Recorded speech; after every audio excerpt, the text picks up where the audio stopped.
مستشفى برج الأطباء الاستشاري الضالع. حين تتحول آلام حصوات المثانة إلى معاناة ترهق المريض، تظهر قيمة الخبرة، ويبدأ دور الأيدي التي لا تعرف المستحيل. عملية تفتيت حصوات المثانة ليست مجرد إجراء طبي، بل عملية دقيقة تحتاج إلى مهارة استثنائية وخبرة متراكمة.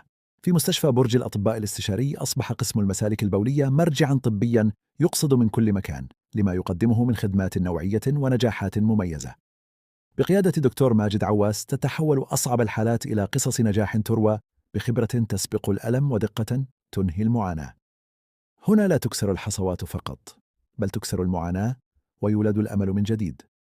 دكتور ماجد عواس، الاسم الذي يبعث الطمأنينة في نفوس المرضى حين تصبح الخبرة مسألة حياة. حين يصل الألم إلى ذروته ويظن المريض أن الخلاص بعيد، تبدأ هنا حكاية مختلفة تكتب في مستشفى برج الأطباء الاستشاري جلاس.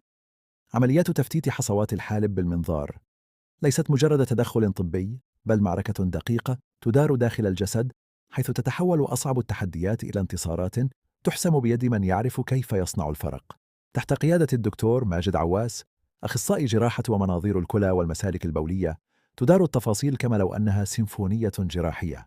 كل حركة محسوبة، كل قرار في لحظته، وكل لمسة تحمل خبرة سنوات طويلة.